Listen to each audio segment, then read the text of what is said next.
Basketball fans, welcome back. So, the Kenya women's Lioness team, they are headed for Cairo, Egypt to compete. And if I'm not wrong, right now they are on their flight there. And in this video, we'll be looking at the list and in itself, and also just audit the final selection because in the provisional list we had 23 players who were selected there, who were nominated there, but in the final list we only have 12. And in this video, we're going to go in depth on those players who got selected and give some analysis on the patterns you have seen throughout the years. So before we get started, please be sure to like, share, subscribe to the channel, hit the bell, get notified. And without further ado, let's just get into it. So the list came out through a memo from KBF, and I can't say I'm that surprised because some familiar faces we have seen there, our usual suspects are there. And right here, we're just going to go ahead and talk about these players and talk about the patterns. But before we even get started with the players, let's talk about the trends that I've seen on the team. So it was in very short notice that the team was assembled, and they have not played together in like the last 2 years. The only thing that they've done is residential camp, and I can say they only had like a solid 2 weeks to prepare. I didn't count this last week because, this last week, this is where they do all the logistics. This is where they cut the players to get the final roster. So I don't think a lot can happen in this last week in terms of like training hard. But in those 2 weeks, they had to train hard.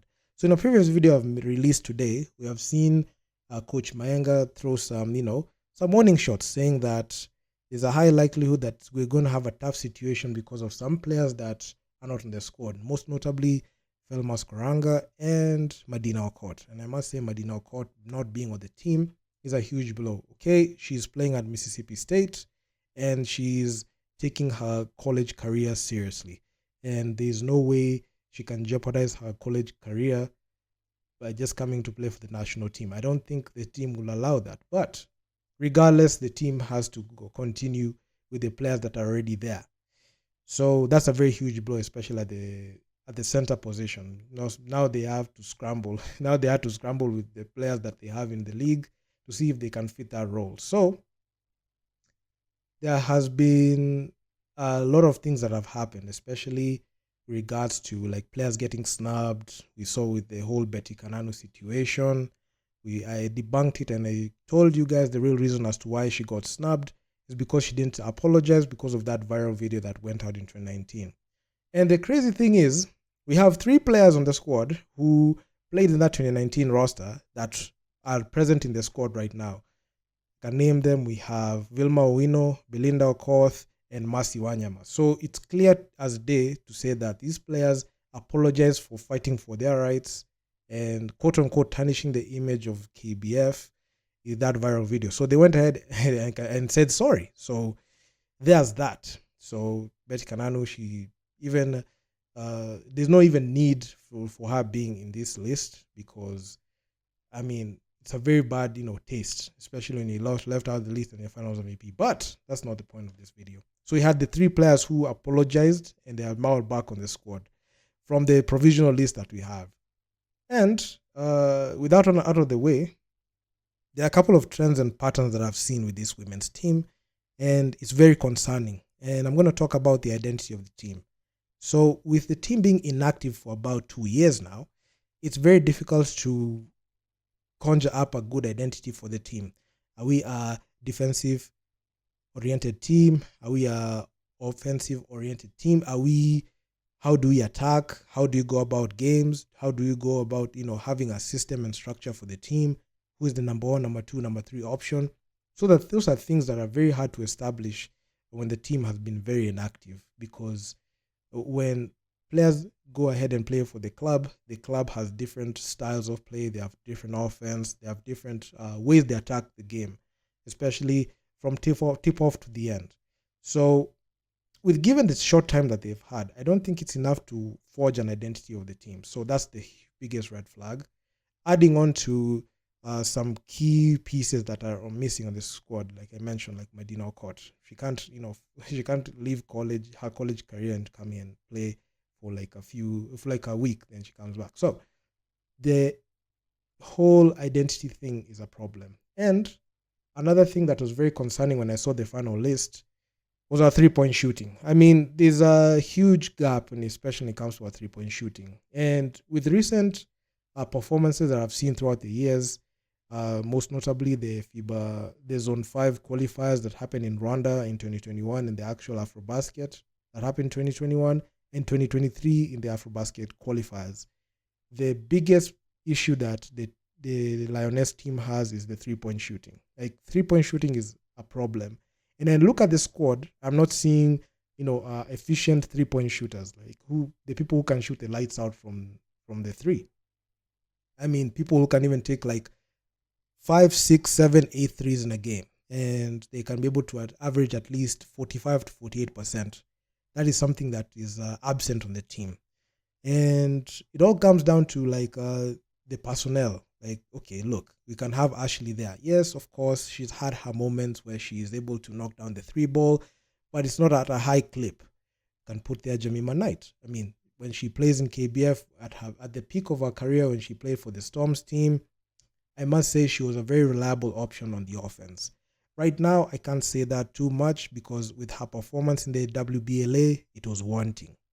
Ashley, I can say the same thing, but she played for a Burundian team. But anyway, when they come to KBF, they're able to knock down the 3. But when push comes to shove, when it comes to like continental showdowns, absent. It's like they go.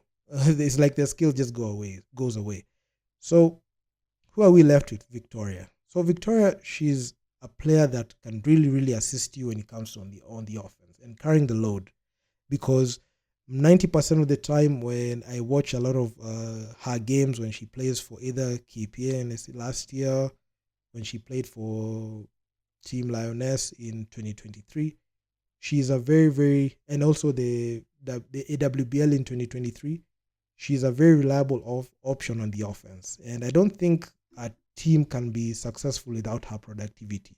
And that is why she is there. She's very efficient, and she's a player that you can actually count on, and you can say, this is somebody that can bring it home for us.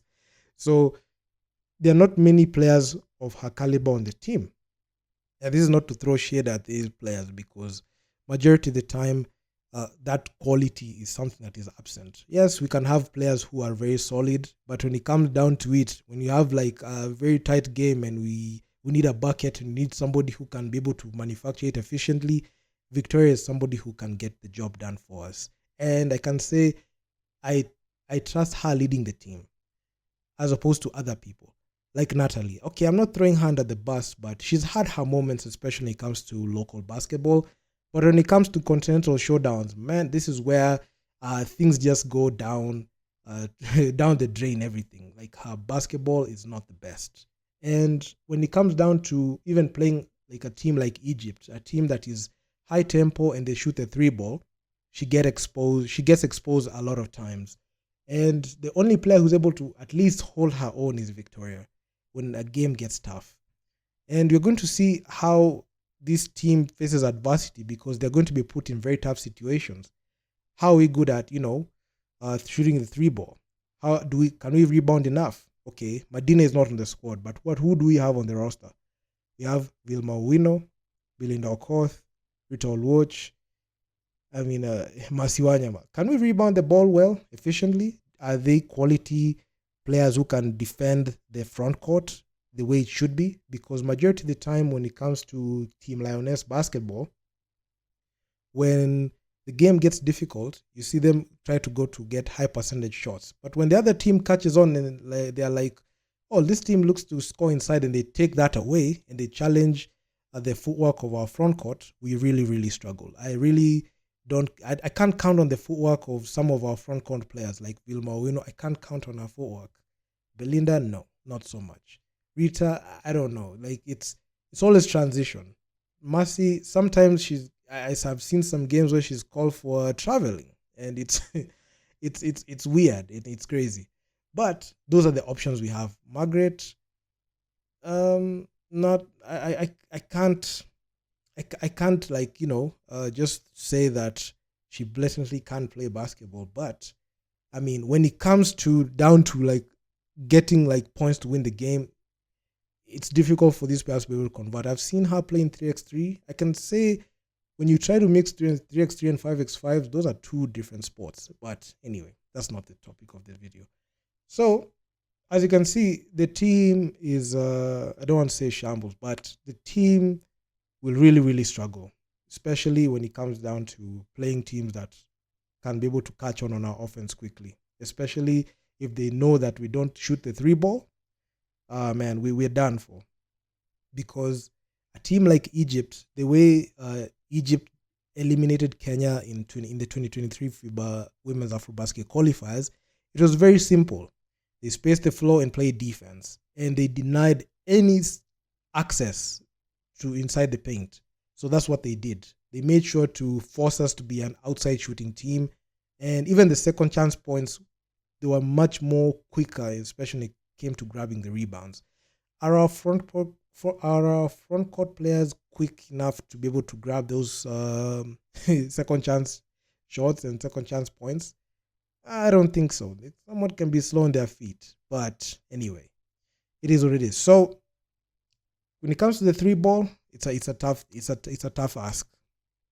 I don't think we have like the best and efficient 3-point shooters on the team, and we're going to learn that the hard way. And we're going to see a lot of times like we're not able to catch up on leads very well, because majority of the time when we face a team that has the ability to shoot the three ball at a very good and efficient clip, we're not able to return the same. We can't be able to like cut the lead like that. That's why you're seeing some of the times we play against Egypt, Kenya versus Egypt, KPA versus A Sporting, KPA versus Al Ahly. We saw flashes of we're not able to cut the deficit through the three ball, because Kenya is not known as a 3-point shooting team. And even looking at this team, who can you turn to shoot the three ball at an efficient clip? That is one thing that we don't have currently. And I feel like that thing is going to really, really hurt us, and it's going to be a bottleneck to our performance. Majority of the time, I really want us to win, but the squad that we have currently, can they be able to match up and get to that point where we can be able to be efficient when it comes to basketball? Number one, this is a team that we don't have an identity like that. It's not a concrete identity. We can't shoot the three ball, and we don't know if our front court players can be able to rebound the ball and work the post. That is something that is a bit foreign for us. And I can say even it's going to be our Achilles heel, because I look at sometimes I look back at the games, and I really, really hold my head in disbelief when I see some players, do some things on the court. Like, let's take the case of like the point guard position, which is the very most, it's the important position in the court. This is the player who calls the plays, sets up everything, facilitates, and at some point scores the basketball. And that's a position where if we don't get it right at the point guard position, the other pieces in the offense, the other pieces of the team don't click well. So that's very concerning for me. And I'm not throwing shade at anyone, but it is what it is. It's going to be a bloodbath. And even the players that we have right now, I know Natalie is going to start. Is she the best point guard? Is she the best point guard in Kenya? Some people can say she's top 5. Some people can say she's top 3. Even I saw a poll from ID Shooters saying that she's one of the top 10 point guards in the country. But where we draw the line is when it comes to output, because sometimes her output is not the best, and it makes you wonder. If you go back and watch the film, you will see sometimes she brings the ball up court, she passes it, and she walks to the side. She walks to the elbow. She just waits for the offense to go ahead and do its thing.